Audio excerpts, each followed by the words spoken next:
आज के दिन मां नर्मदा के दर्शन का अवसर मिलना, पूजा अर्चना का अवसर मिलना, इससे बड़ा सौभाग्य क्या हो सकता है। मैं गुजरात सरकार का, आप सभी का आभारी हूं कि आपने मुझे नमामि देवी नर्मदा समारोह में आने का निमंत्रण दिया और उसका हिस्सा बनाया। मैं सभी गुजरात वासियों को भी इस उत्सव के लिए बहुत बहुत बधाई देता हूं। और आज ये ऐसा अवसर है जिसका लाभ मध्य प्रदेश को, महाराष्ट्र को, राजस्थान को और गुजरात को, इन 4 राज्यों के लोगों को, किसानों को, उस राज्य की जनता को इस योजना का लाभ मिल रहा है। आज सुबह से मुझे अनेक जगहों पर जाने का अवसर मिला और हर स्थान पर मैंने प्रकृति और विकास का अद्भुत तालमेल भी अनुभव किया। एक तरफ सरदार सरोवर बांध है, बिजली उत्पादन के यंत्र हैं, तो Ekta nursery, butterfly garden, cactus garden, eco tourism, इससे जुड़ी बहुत ही सुंदर व्यवस्थाएं हैं।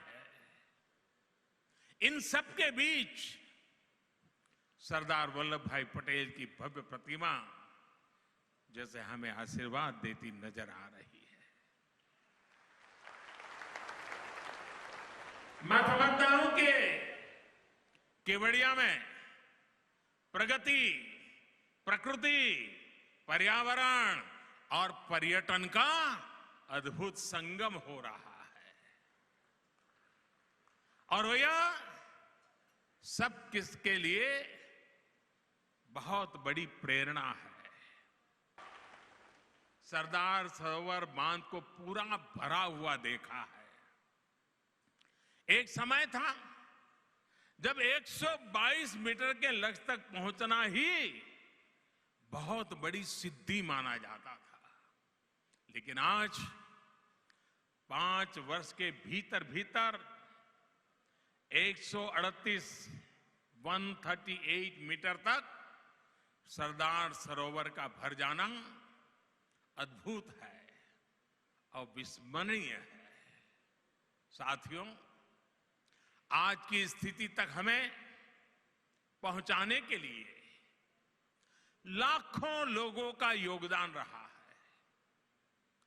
सामान्य से सामान्य नागरिक का योगदान रहा है, साधु संतों की भूमिका रही है, अनेक सामाजिक संगठनों का योगदान रहा है।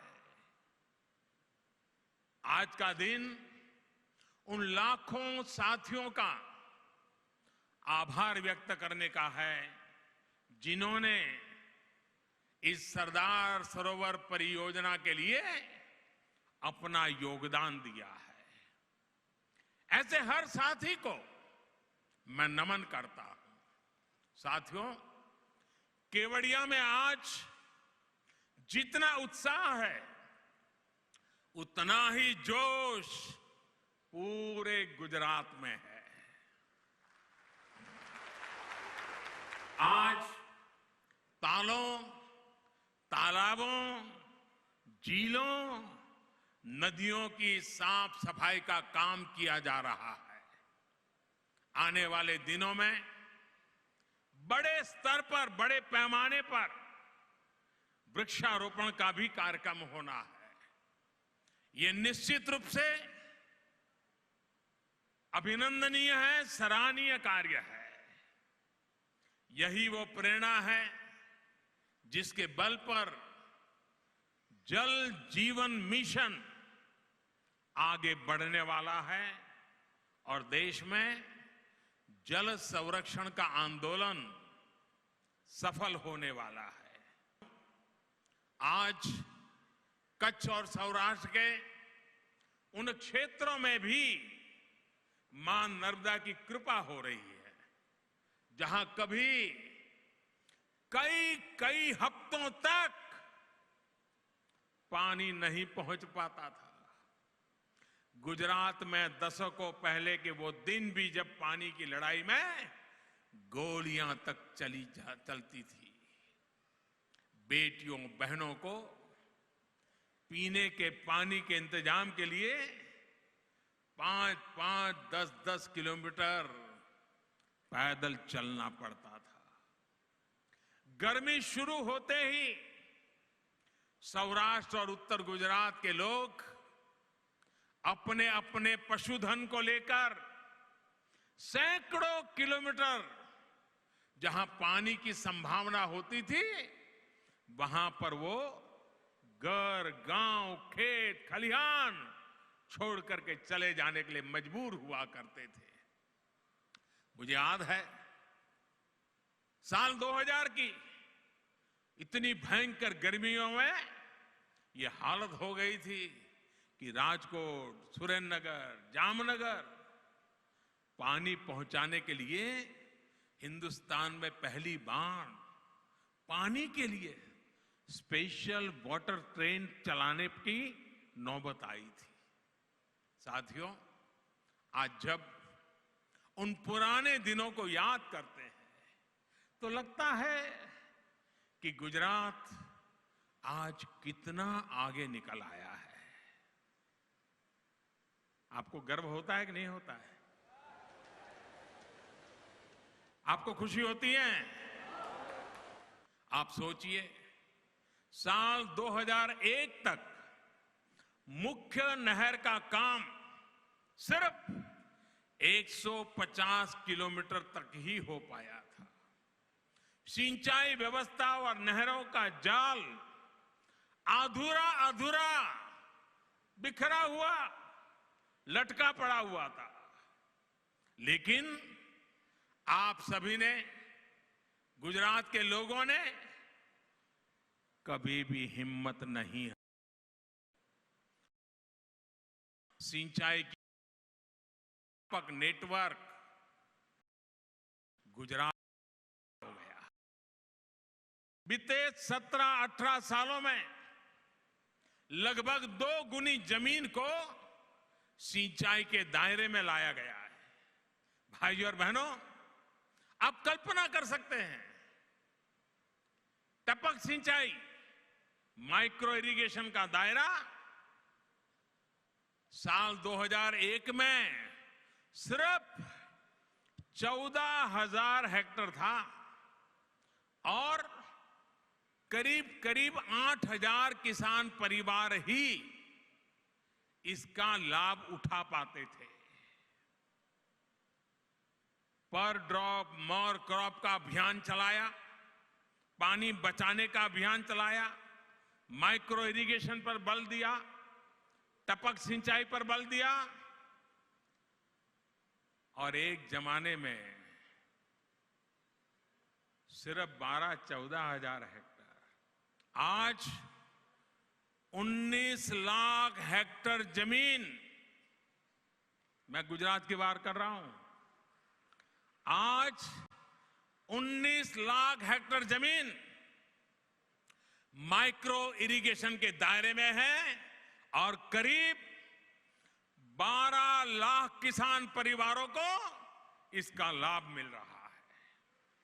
इतना ही नहीं, एक तरफ बचत हुई तो दूसरी तरफ फसल की पैदावार में भी 30% तक की बढ़ोतरी पाई गई। साथ ही प्रति हेक्टेयर हर किसान परिवार की आय में लगभग 15,500 रुपये की बढ़ोतरी भी हुई। आज सौनी योजना हो, सुजलाम सुफलाम योजना हो, आज गुजरात के गांव और शहर तेजी से पानी के नेटवर्क से जुड़ रहे हैं। मैं गुजरात सरकार को पहले पूर्व मुख्यमंत्री आनंदबेन की अगुवाई में और अब रूपाणी जी के नेतृत्व में हर घर को, हर खेत को जल से जोड़ने के मिशन को आगे बढ़ाने के लिए मैं उन सभी सरकारों को बहुत बहुत बधाई देता हूं। गुजरात सहित देश के हर किसान परिवार की आय को 2022 तक दोगुना करने के लिए अनेक दिशाओं में अनेक प्रयास चल रहे हैं। नई सरकार बनने के बाद बीते 100 दिन में इस दिशा में अनेक कदम उठाए गए हैं। पीएम किसान सम्मान निधि का लाभ अब गुजरात के हर किसान परिवार को मिल रहा है। कुछ दिन पहले छोटे किसानों और छोटे दुकानदारों, छोटे व्यापारियों के लिए पेंशन योजना की भी शुरुआत हो चुकी है। इसका लाभ भी गुजरात के और देश के किसान परिवारों को होने वाला है। रोरो फेरीज जैसे प्रोजेक्ट से गुजरात के वाटर टूरिज्म को भी बढ़ावा मिल रहा है। साथियों, टूरिज्म की बात जब आती है तो स्टैच्यू ऑफ यूनिटी की चर्चा स्वाभाविक है। इसके कारण केवड़िया और गुजरात पूरे विश्व के टूरिज्म मैप पर प्रमुखता से छा गया है।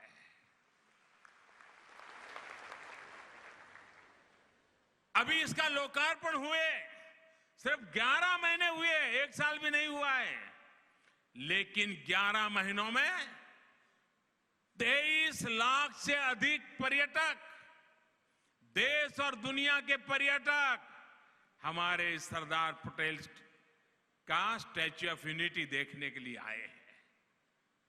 हर दिन एवरेज औसतन 8,500 टूरिस्ट यहां आते हैं।